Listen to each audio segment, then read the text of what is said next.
Mr. Samir Kochar, Lord Meghnad Desai, Shri Vivek Debroy, Shri Pathak, Shri Ratin Roy, Shri Bhandari, many distinguished personages in the audience and delegates. It is an honor and a privilege for me to be given this recognition by the Scotch Foundation, which has been conducting not only these seminars and conferences that we have been participating in, but recognizing and awarding honors in different fields, as we have just seen. I have been asked to speak on a job-generative economic agenda. Let me take a few minutes to cover a few of the following grounds. I believe that jobs are the single biggest challenge that we face today, and not just in India. I believe it is a problem that is global. There are dire warnings coming out from multilateral organizations like the World Bank, from pundits and commentators around the world, that due to automation, machine learning, technology, jobs as we have known it are going to be available in much less numbers, much fewer numbers throughout the world. The World Bank, in fact, has said that something like 68% of jobs, existing jobs in India, are at risk of being obsolete because of technology. The challenge in other countries is also similar, some a little less and some a little more than that shocking 68% number. But I would like to take a few minutes to talk about how we have reached where we have reached. If you turn the clock back, as Vivek Debroy did a couple of centuries, it is an oft-repeated statistic that India represented something like a quarter of world GDP as late as the 18th century. But we don't need to go that far. Even as a developing poor nation in the 20th century, in modern times, there are some stark statistics. I would like to compare ourselves with China, which is the only other country that has more than 1 billion population. Now, in the 7 decades since we achieved independence, we have established not only the world's largest democracy, the largest democracy in the history of the world, but one that is respected, one that is held up to as an icon around the world. This cannot be said of many other countries. But where we have done less well is that many of our peers 70 years ago have done economically much better and have faced the challenge of poverty much better than we have. Now, for many decades, we used to brush away those comparisons by saying that the Southeast Asian tiger economies were small countries and that it was not comparable to compare with a large country like India. But that changed with what has happened with China in the last 3.5 decades. So if you turn the clock back to the late 1970s, it's a very interesting situation. China and India, the only two countries which today have more than 1 billion population, in the late 70s had a per capita income more or less in the same range. Now, since then, the Chinese economy grew dramatically faster, not faster just than the Indian economy, but more or less any other economy in the world. And it reached a level where the Chinese economy went up to 5.5 times of India's economy, from being more or less on par at a per capita basis. Now, this was because in a country where they did not have democracy, where they do not have to carry millions of people in changing policies, if only the top 5 or 6 people get convinced of a change, they can implement it. What China did, starting with Deng Xiaoping and several of his successor leaders, is turn around their economic policies to a much more market-friendly, competitive environment, pushed the gas pedal to the floor and kept it there for 3 decades. So that with double-digit growth over 3.5 decades, you've reached this scenario where they went to 5.5 times of our economy and did a much better job of reducing poverty and a much better job of creating jobs. Now, that is a window that we missed. There is no point talking about what could have happened in the 80s and 90s and 10 or 15 years ago. Now, interestingly, in the last 25 years, since we started our economic reforms, we haven't exactly been a slouch either.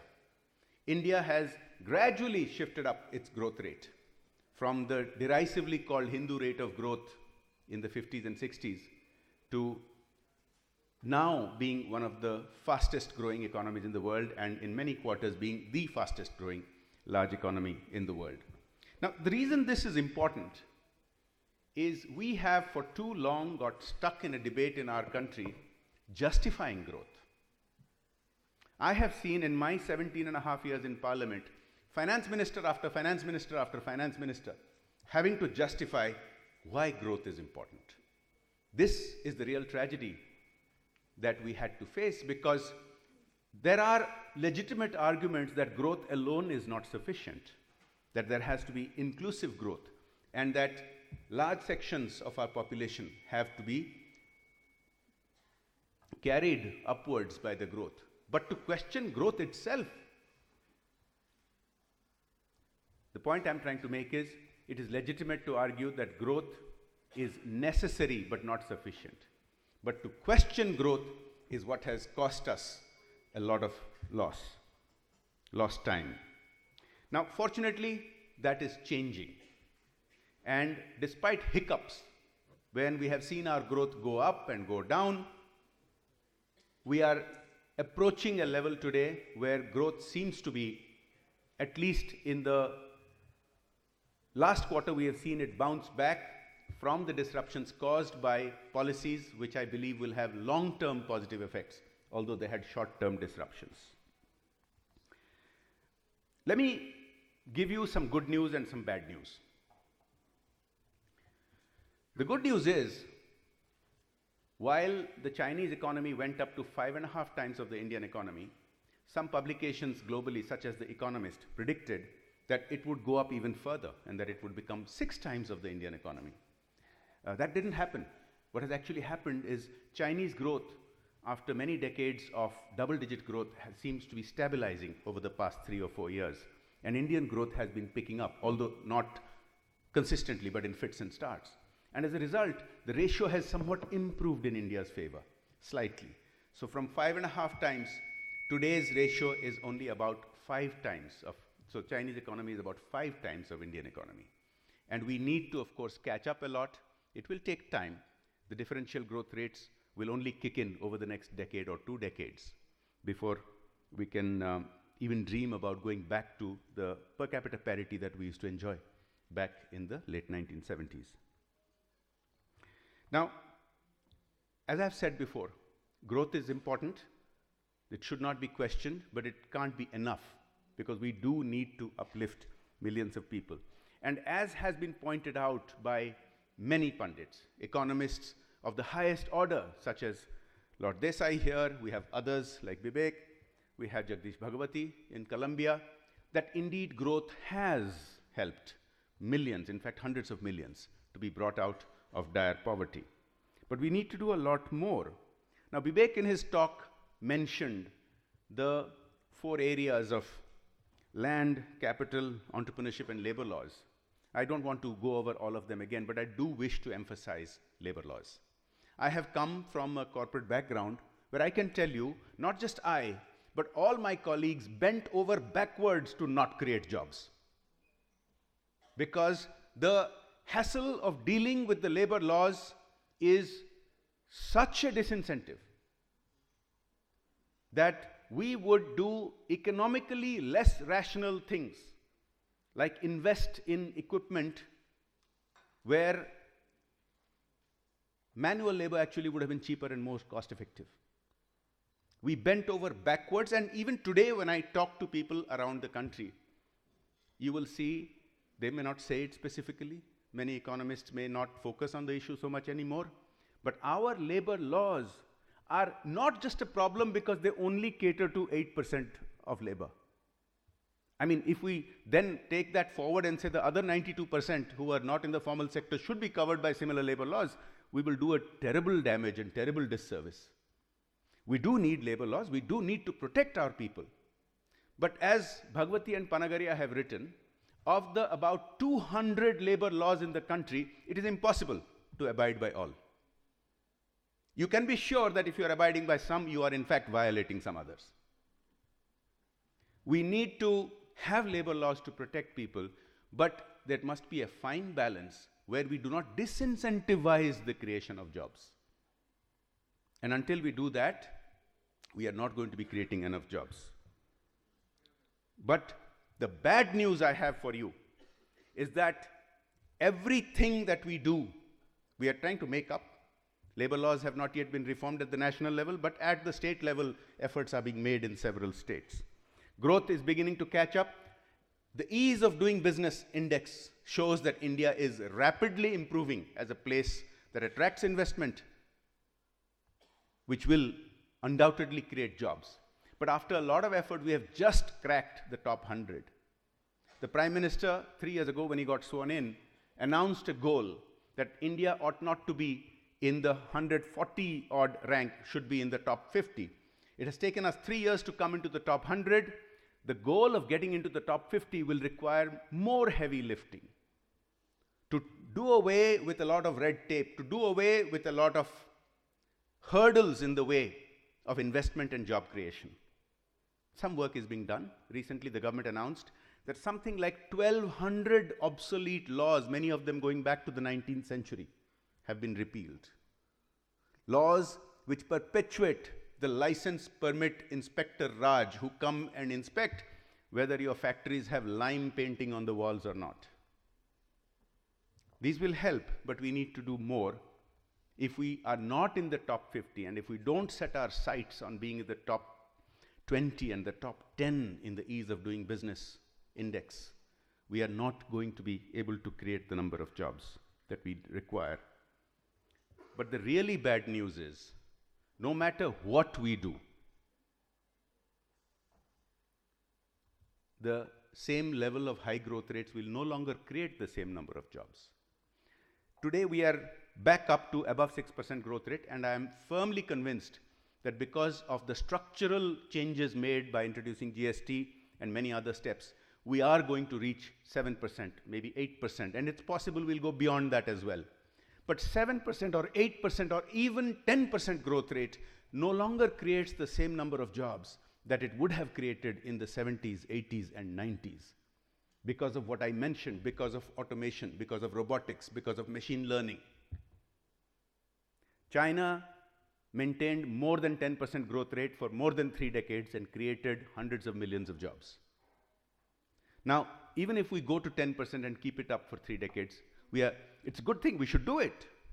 We must have high growth rates. It will lead to many other benefits. It will lead to revenues going up. It will lead to resources being available for infrastructure and many other benefits. But we must reconcile to the fact that today's economic profile in the 21st century will create less number of jobs, apple to apple, for the same growth rates that in the past used to create many more jobs.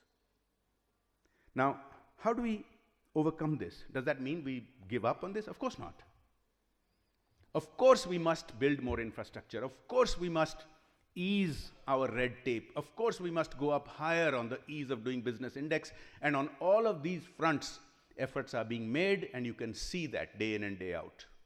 If you sift through a lot of narrative and commentary which has very strong biases, if you look at it more neutrally, you will find that lots is happening. For example, an objective measure is that we have gone up a dramatic number of places on the ease of doing business index, and you can see other such objective measures such as Moody's upward rating of our sovereign debt profile.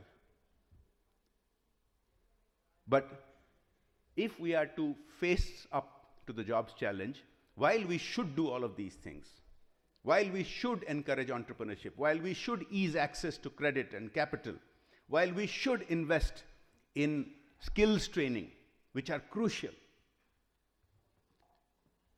we will still have a shortfall. And one of the ideas that is making the rounds over the last few years is a universal basic income, a UBI. Now, ironically, the UBI, which sounds like a socialistic idea, actually comes from many capitalists. It comes from Silicon Valley, people who are creating this joblessness because of automation, because of artificial intelligence, because of machine learning. Now, I have been inspired by talks with several economists around the world to advocate for a universal basic income.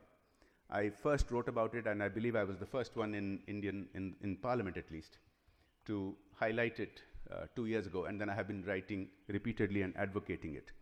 Now, I just want to say a few things and wrap up, because this is not the forum to talk at length about UBI. But if you're interested, please Google. I have written articles and given interviews which go into it more in detail, and there are many eminent economists who have written at great length on it. If we are to keep people out of poverty, a bare minimum payment would do that. And the estimate in India is to keep them above the so-called Tendulkar poverty line is 1,000 rupees a person per month. Now, while UBI is being debated internationally as something that's difficult to achieve because you have to cut other social service expenditures, in India, I believe it's a much easier deal, simply because the social expenditure that we have is so inefficient. I want to remind you something that a prime minister said 30 years ago. The then prime minister in 1985 said that out of every rupee that the government spends, only 15 paisa reaches the citizen. 85 paisa goes away in salaries, wages, overheads, and corruption and leakage. Do you know what that number is today? It has actually improved, but not by that much. I keep a track of this, and depending on the government scheme that you analyze, whether it is public distribution system, PDS, or others, somewhere between 40 to 73% never reaches the citizen. Out of every rupee that we spend from taxpayers' money from the government, somewhere between 40 to 73 paisa does not reach the citizen, depending on the scheme, depending on the region. That is a terrible, terrible inefficiency. But I think it's also an opportunity. Western countries don't have that level of inefficiency. And so if they had to cut something, it would pinch in order to provide a universal basic income. We have the ability, and we are seeing that with technology, with biometrics, with Aadhaar-linked transition to subsidies from physical handouts by government to a regime of direct cash into the hands of citizens.